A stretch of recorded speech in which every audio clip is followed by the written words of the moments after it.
Our brains need certain fats to function properly. Our skin, our organs, we do need some level of fats. And people who are eating fat-free diets are actually starving themselves of vital nutrients. But again, fats are different than oils.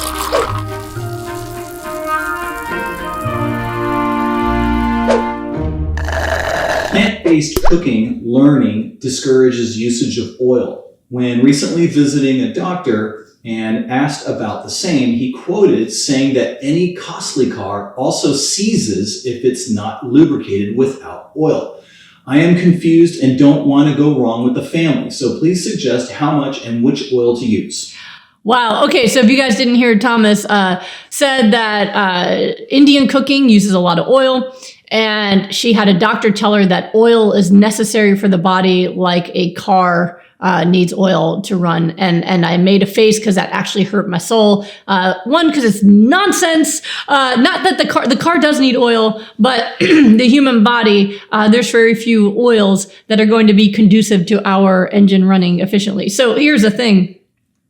I like to use metaphors, and I will use metaphors that relate cars to bodies, but you can't exactly connect automobiles to bodies, right? Because you're not going to put gasoline, okay, in your body, right? So we can't make that metaphor stick exactly. What I would say is true is just like automobiles, you have to put the right fuel in, right? If you're driving a Toyota, you're going to put the 87 octane in it, right? If you're driving a Porsche, you can put what, 89 or I don't know. Again, I can only go so far because I don't know cars, but you have to put the best fuel in. That there's different fuels for different cars, and so we have to put the right fuel into our body. And the right fuel for our body is plants, hands down. And this is not just supported by research, but my extensive experience at this point, reversing diseases in people who have tried everything else and got themselves sicker or only got themselves partway healthy. The ideal diet for humans is plants. And what works better than any plants is the raw plants, that our body actually knows how to integrate nutrition as it grows from the ground, better than humans deciding that we can alter it to make it taste better. And every culture that I have encountered uses oils, uses other processed things. Food has become a part of cultures, mostly based on where we grew up around the world, right? Or where our cultures originated. But a lot of the traditions people have around food come from scarcity, right? So for example, using oil, not only does it make food taste better, but it's filling because fats stimulate cholecystokinin, CCK, which is a satiety signal to the brain. It tells the brain that we're full. So in a culture where there might be scarcity of food, using oils and fats, grease, lard, all of that became popular because it made people feel full. It made people feel more satisfied when there wasn't a lot of food. So if you just had like a little bit of rice and vegetables, you might be hungry. But if you had rice with vegetables covered in grease, you wouldn't be hungry anymore. So it's an empty calorie, right? But it also creates a feeling of satiety. It is adding some calories that can help people with scarcity. And then it became integrated into tradition.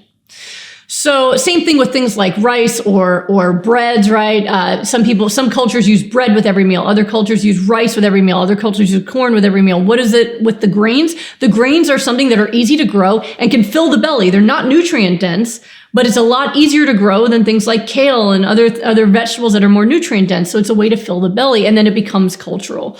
So one of the difficult things about changing your diet is separating out cultural traditions from actual optimal nourishment. Those are different things. So if you're trying to nourish yourself optimally, then you're going to want to eat plants and you're going to want to avoid oils. Unless you're talking about flaxseed oil, in which case that's a pure omega-3 basically, and it's going to optimize your health. But if you're talking about cooking oil, no, every time you use it, it's a detriment to yourself. So, I always say, and I know it's a bit tongue-in-cheek, that you should never take nutrition advice from a doctor. But in general, it's good advice because doctors are not trained in nutrition. Everything that I know to become an expert in nutrition for disease reversal, everything about it did not come from my medical training. My ability to understand it, interpret it, and systemize it came from medical training. But the actual education in nutrition did not. So a doctor saying, oh, you should eat oil to lubricate your engine, they're talking out of their butt, okay? They're making it up. It's not true. Now, that is not to say the human body doesn't need fats. The human body absolutely needs fats, and it's one of the dangers of these fat-free plant-based diets is people are being malnourished of the fats their body need. But fats are not oils, okay? Again, the only oil I approve of is flaxseed oil. Raw flaxseed oil will get you omega-3s. But eating avocados, eat as many of them as you want. Eating olives, okay. Olives are different than olive oil, right? Eating flax seeds, chia seeds to optimize reestablishing the balance between your omega-3s and omega-6s. Eating nuts and seeds, things like that, when you are healthy, can give you healthy fats. Our brains need certain fats to function properly. Our skin, our organs, we do need some level of fats. And people who are eating fat-free diets are actually starving themselves of vital nutrients. But again, fats are different than oils. So again, all of that is malarkey, basically. Don't listen to that if someone tells you that you need cooking oil.